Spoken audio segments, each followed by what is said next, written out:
Hello there everybody. So many years ago I put up a video called I Am the Invisible Man, a question for r/ForeverAlone. And in that video I basically spoke about my situation and some of the things that I dealt with over the years. And I asked other people if they dealt with similar things. And overwhelmingly I'd say it was a fairly positively received video. And that's great. But that video was done many years ago. I'm now much older. I'd like to think slightly wiser, but that remains to be seen. But what I can say is I do know a lot more now compared to what I knew back then. And today I wanted to do a couple of different things in one video. So many years ago I did say that I struggled to open up and be vulnerable with people and that I wanted to make a change to that basically. So today I figured I'd give you a little bit of my backstory, how I ended up coming to this community in the first place, but also secondly to give you my thoughts on this community after about 10 years, what I think the biggest problem that people here are facing, because I don't think it's as simple as people think it is. So with that being said, let's go to the backstory. So from about the time that I was 3 years old, as a young child in nursery, I didn't seem to fit in with other people very well, and I didn't seem to be preoccupied with the same things that they were. So when I was a kid, I was more often off playing with objects or doing my own thing as opposed to getting involved with activities with other people. Naturally, I just tried to avoid that. So when I was a young kid in nursery, you wouldn't find me doing the little sports games or the drawing or anything like that. You would find me hiding in a corner, just trying to get into the smallest little spaces just to try and get away. And if I wasn't doing that, my other hobby was climbing and jumping off the pool table. It's what I used to do over and over and over again. Walk up to the pool table, climb up, walk along it, jump off. Repeat the process. And I would spend all my time doing that kind of thing basically. So eventually you leave nursery, you go to primary school, a lot less objects to interact with, but a hell of a lot more people. And that's the situation that I found myself in. Trying to interact with other people. And it was always an uphill battle. For whatever reason, it always seemed like there was a barrier between me and them. No matter how much I tried to put my best foot forward, people just didn't seem interested. And I didn't really get it because I was raised to be nice, I was raised to be kind, and I just couldn't figure out why so many people either seemed very neutral to me or just straight up didn't like me. I was a pretty big kid, so by the time I'd say about 8 years old, I weighed what you would expect an adult to weigh, basically. And I did eventually lose a lot of that weight because myself and my mother, we went to a weight care class. And over the course of a couple of years, we lost a substantial amount of weight. But my dad was very prone to losing his job. So when he did lose his job, we couldn't afford to pay for it anymore. And we stopped. And eventually we started to gain that weight back. It's not to say that I didn't make friends. I did. However, a lot of the friends that I made had a tendency to be children that weren't going to be staying for very long. So, army brats or children from travelling families, basically.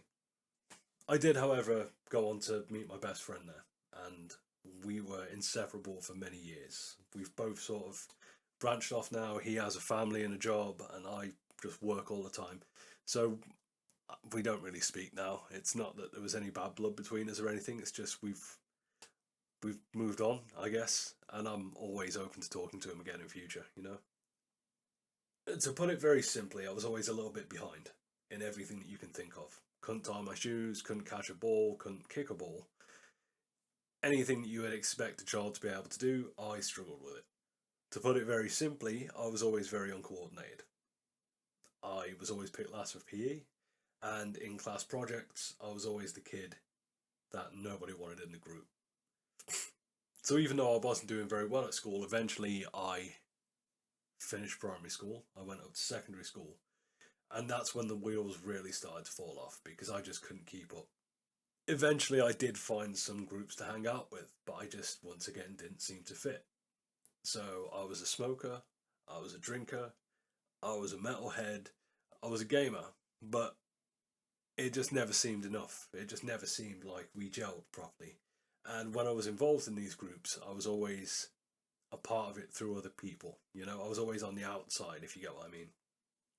And that followed me. Now, I'm about to say something that a lot of people aren't going to like here, and you're probably going to wonder why I'm here if I'm saying this. But I did have a couple of people interested in me romantically. But let's just say it never lasted. It always seemed to come into existence and then fade out as quickly as it came. And I often found myself wondering why, because I wasn't a cheater. I wasn't somebody who was messing them around. I wasn't someone that was trying to sleep with their friends. It just didn't seem to work out. So eventually I left school. I failed my exams, tried going out into the world of work, couldn't get through the interviews. It was very disheartening. And so by the time I'm 16, I'm already seeing this piling up of things going wrong.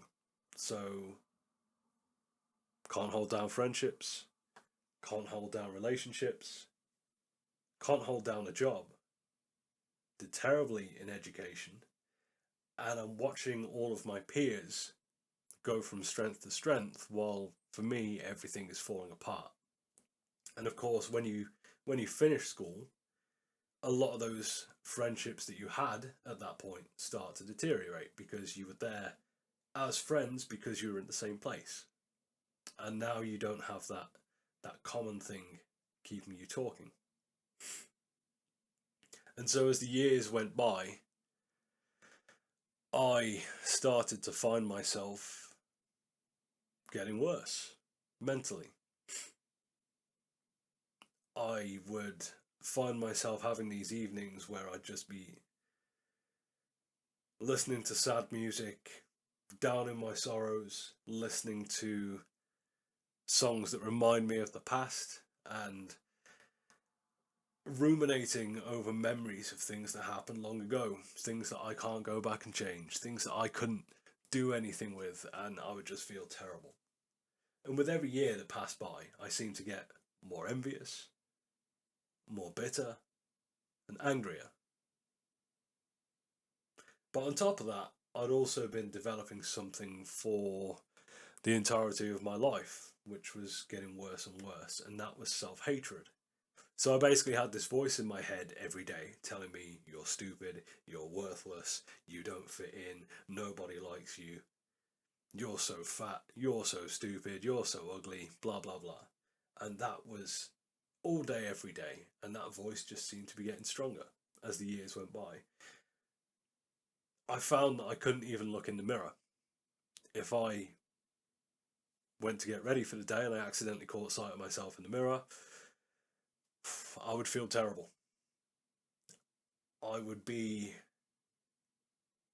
saddened by the fact that I didn't wake up suddenly in a different body. By the time I was about 19, that hatred within me had grown exponentially, and I didn't really know what to do about it. It was pretty bad. You know, I would walk down the street and I would see friends just having conversations, and I would feel the rage just building inside of me. I'd walk down the street and I'd see couples holding hands, and I would feel that endless amount of rage just building inside of me. It was like watching people performing magic. It was like we have a world where everything revolves around magic and everyone can do it, but you can't. And I didn't know what that was. I just knew that it was bad. And at some point, I had to have this moment where I essentially had to sit down and have a heart-to-heart talk with myself. And I just had to come clean. I just had to say that, look, whatever this is that's going on with you, it's not another people problem. This is a you problem. You are the cause of this. You're going to have to be the solution to this. What that solution is, I have no earthly idea, but you need to change something. And so from that moment, well, you heard that expression, right? Throw enough mud at a wall, some of it's going to stick. That is what I did. I stopped smoking, I stopped drinking, I stopped doing any form of recreational drugs, I stopped I stopped consuming sugar, I stopped consuming processed foods, I made sure to exercise every day without fail, no matter whether I was ill or not. I started to learn social skills. I started to learn how to maintain eye contact. I started to improve my sense of style. I started to learn different languages. I started to tackle that negative self talk that I was on about. And then there was a whole bunch of other things. And I did this for 2 years straight. And by the time I was 21, I'd lost 30 odd pounds. My style had improved greatly. I'd improved my conversational skills. Things were looking up. But whenever I tried to put myself out there, I was just burning out. I would go to events and I would be there for about 10 minutes and then I would have to slink away somewhere because I was just too overwhelmed with everything and I couldn't figure out why. So eventually, that anger that I'd been feeling was gone by this point. But what it had been replaced with was depression, essentially. Really, really deep, dark depression. And when I was in these deep, dark, depressive spirals, I would find myself out of sheer desperation just typing things into Google. Why is it that I can't make friends? Why is it that I can't keep friends? Why is it that I can't get a relationship? Why is it that I can't keep a relationship? Why do people seem to have things easier than me, basically? And so I started to go down this little rabbit hole of Google searches, and I found that most of the time they were taking me to the same place. And so I started to read through some of these stories and through some of these people's experiences, and I started to realise that I related quite heavily to them. There's a lot of people out there feeling like they just didn't fit. A lot of people saying things like, people seem to hate me whenever I walk into a room. They've never even met me, but they just don't seem to like me for some reason. I related to that quite heavily. Oh my god, I'm so ugly, like nobody's ever going to want me. I related to that heavily. What was quite interesting to me about this is back then it was quite common to find people posting photo threads. So they would post a picture of themselves and they would say something along the lines of, oh my god, I'm so ugly, nobody's ever shown any interest in me. How bad do I look? Like, what's the damage? Do I have any chance at success? And typically, things would devolve into chaos because you'd take a look at this picture, and what you would see staring back at you would be somebody who you would see walking down the street. Maybe not model attractive, but definitely not ugly by any stretch of the imagination. And so it would devolve into chaos because people would see them posting this and they would say, why are you here? Why are you posting your picture? You look absolutely fine. There's absolutely nothing wrong with you. You're just here for attention, blah, blah, blah. And then, funnily enough, a couple of months goes by, and that same person that left that comment is putting their picture up. And you take a look, and they look just like anyone else you'd see walking down the street. Maybe not model attractive, but definitely not unattractive by the same token. But as far as they're concerned, they are horrifically disfigured, and there's something horrifically wrong with them, and no woman is ever going to look at them or want them. But the thing that I found quite interesting, the more that I looked into a lot of these people's posts, is they were all mentioning the same kind of things. So, yeah, you've got the I'm so ugly, people hate me when I walk into a room. But there was always this little comment that was made in sort of a throwaway tone. So the big issue is I'm so ugly, everybody hates me. But the throwaway comment was basically, and it doesn't help that I have autism. And I was seeing this over and over and over again. And at first I thought, well, that's really bad for that person, right? They're ugly and they're autistic. Wow, what a terrible combination. But I started to notice it more and more. And the more that I started to notice it, the more that I eventually gave in and looked it up. Because I didn't really know what autism was.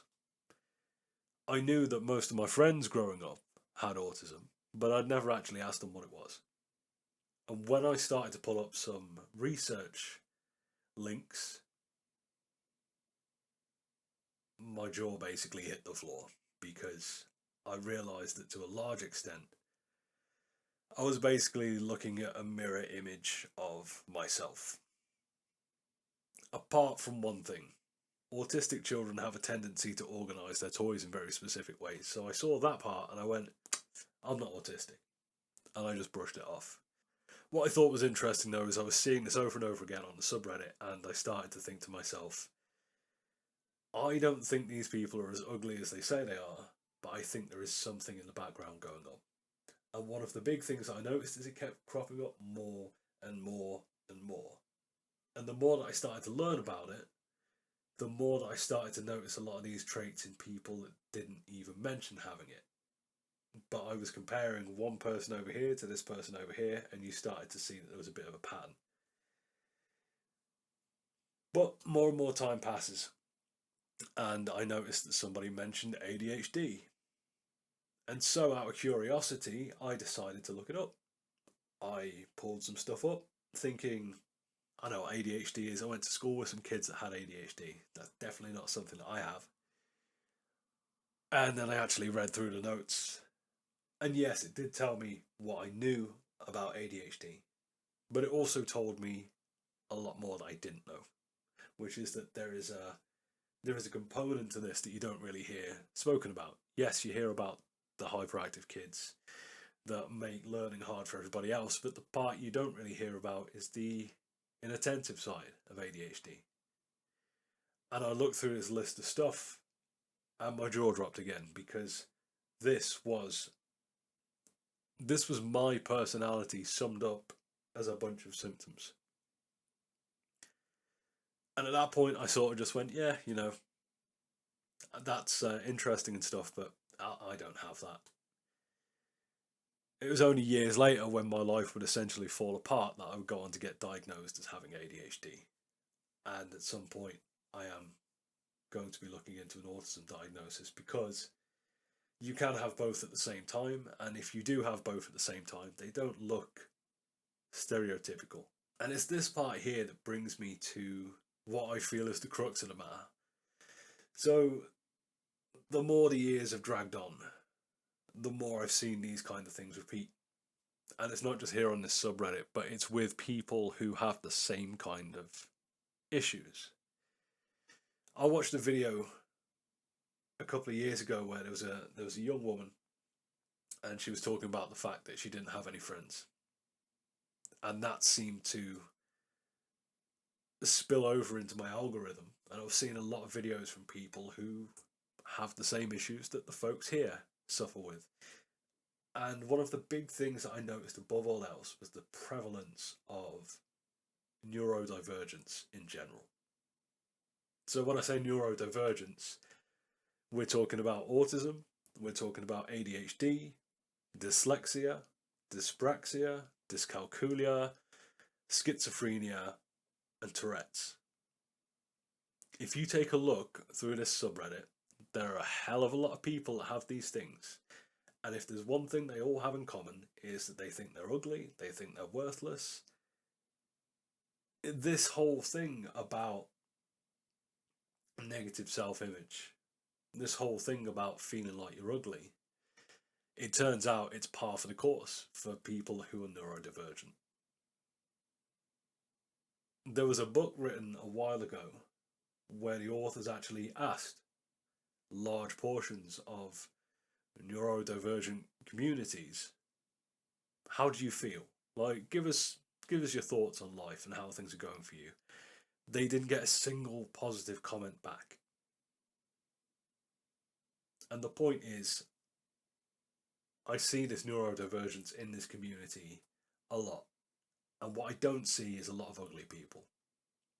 So even though people will sit here and say, oh, I'm so ugly, I'm so deformed, nobody's ever going to love me, the root cause seems to be neurodivergence a lot of the time. And it also tracks with certain other things that I've noticed. If you take a look at how many LGBTQ people we have in this community, there is a lot. And there tends to be a massive overlap between autism and LGBTQ. If you take a look at how many people here are from Asian countries or Eastern countries, there's a lot of stigma against getting your children tested and diagnosed for neurodivergent conditions.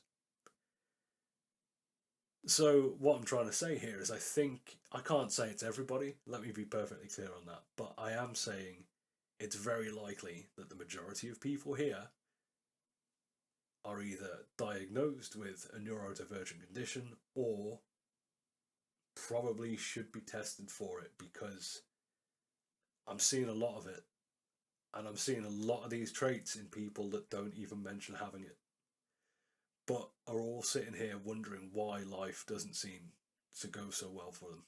Why is it that they can't have relationships? Why is it that they can't maintain friendships? Why is it that people don't want to be around them? It's pretty sad, but the more that I learn about this kind of thing, the more I see its prevalence.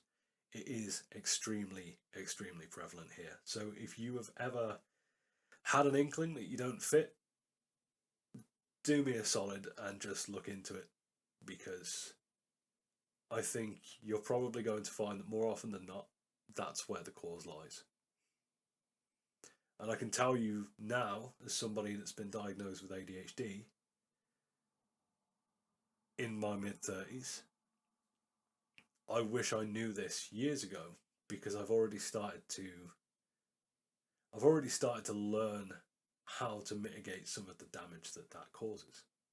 And it's going to be a lifelong process of learning, but I owe it to myself to sort it out, and I think you guys owe it to yourselves as well. So that's it for today. Catch you later.